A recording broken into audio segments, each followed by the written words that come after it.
اچھا، بات کے ادوار پہ ہم آتے ہیں. یہ تو صحابہ کرام اس طرح سے غلاموں کو ایسے آزاد کرتے تھے. اب ہم آگے آئیں تو آگے ہم دیکھتے ہیں کہ ایک بنو امیہ کے گورنر تھے حجاج بن یوسف، جو عراق کے گورنر تھے، اور ان پہ کہا جاتا ہے کہ بہت ظالم گورنر تھے. اچھا، وہ عام آدمیوں پہ ظالم نہیں تھے، بلکہ جو بھی ان کے زمانے میں بہت بغاوتیں چل رہی تھی تو ان پہ وہ ایکشن کرتے ہوتے تھے. تو ان کے یہ انہی کے بھتیجے تھے محمد بن قاسم رحمۃ اللہ علیہ، جنہوں نے آ کے سندھ فتح کیے تھی. اب یہ دیکھیں، انڈین ہندو اسکالر کے ایس لال صاحب جو ہے وہ اس میں انہوں نے ایک پوری سچویشن اس پہ بیان کرتے ہیں. تو وہ کہتے ہیں کہ جناب مختلف وجوہات اور اسباب کی بنیاد پہ غلاموں کی آزادی کا انڈیا میں عام معمول تھا.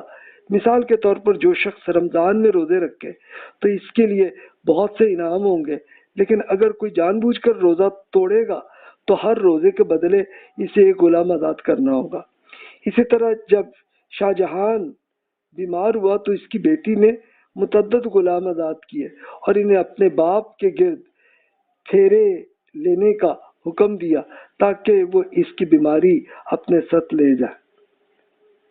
اب یہ دیکھیں، یہ انڈین اسکالر یہ مختلف ٹائمز میں لوگ کیسے غلام آزاد کرتے تھے تو ایسا تھا. اور حجاج بن یوسف جو ہے انہوں نے مرتے وقت سارے غلام جتنے ان کے پاس تھے سب کو آزاد کیا تھا. تو اس سے آپ امیجن کر لیں. اچھا، یہ جو بات تھی شاہ جہان کی بیٹی نے جو اتنے غلام آزاد کیے وہ تو تھا، لیکن یہ توہم پرستی ان کیا تھی انڈیا کے کلچر کی، وہ تھی ان میں. وہ یہی تھا کہ یہ اس طرح سے کہ بیماری کو ختم کرنے کے لیے کرتے تھے. ہاں بھئی، یہ غلام کو ایسے لے کے پاس چکر لگاؤ تو چلو یار ان کی طبیعت ٹھیک ہو جائے گی، وہ سمجھتے تھے. اور جو بیماری ہے جو ایسے گھوم رہا ہے تو وہ اسی میں چلی جائے گی. تو یہ توہم پرستی تھی ان کو، خاتون کو. تو چلو، لیکن اس کا غلام کو تو کچھ نہیں ہوا، اور نہ ہی شاہ جہان صاحب صحیح ہوئے ہوں گے، وہ بھی فوت ہوئے ہوں گے، لیکن وہ غلام آزاد ہو گئے. تو یہ آپ دیکھیے اس طرح سے یہ مختلف ٹائمز میں یہ آتا رہا. تو اب اس کے نمبرز میں تو کیلکولیٹ نہیں کر سکا، ایک نامکمل، ظاہر ہے اس کا پورا کوئی ڈیٹا اتنا نہیں مجھے مل سکا کہ میں کر سکوں. لیکن مجھے پھر ایک بک میں ابن سعد اسکالر جو 230 ہجری میں ان کا وفات ہوئی ہے، 844 سی کے اسکالرز، ان کی بک میں مجھے تھوڑا سا ڈیٹا ملا. تو چلے میں وہ ڈیٹا آپ سے شیئر کر لیتا ہوں. نمبرز آپ کے سامنے، آپ خود دیکھ رہے ہیں. یعنی مہاجرین صحابہ کرام جو ہے یہ 218 صحابی تھے، اور انہوں نے 61 غلام جو ہے وہ آزاد کیے. تو آپ خود ان سے کیلکولیٹ کر لیں، 28% بنا. انصار جو مدینہ منورہ کے صحابہ کرام تھے یہ 512 تھے، تو انہوں نے 86 غلام آزاد کیے. تو یہ آپ کر لیں 17%. پھر کبار تابعین، یہ کون تھے کہ یہ وہ تابعین تھے کہ جو بالکل صحابہ کرام کے عمر کے ہی تھے، یعنی کہ رسول اللہ صلی اللہ علیہ وسلم تک ان کی ملاقات نہیں ہوئی تھی تو وہ صحابہ کرام سے پڑھتے تھے. تو اتنے بندے ان کا ملا ڈیٹا کہ 652 ایسے تھے، اور انہوں نے 172 غلام آزاد کیے.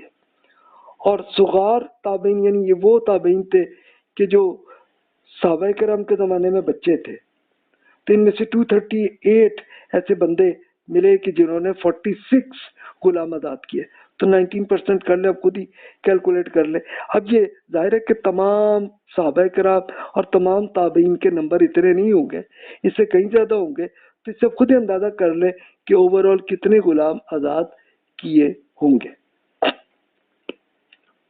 اب دیکھیے مکہ مکرمہ کے جو مہاجر صحابہ تھے تو ان میں سے آپ مکہ میں کتنے غلام تھے اور ان کو آزاد کیا صحابہ کرام نے، اور خود رسول اللہ صلی اللہ علیہ وسلم نے کیا، جس میں زید، بلال، صہیب، عامر، مہجہ اور خباب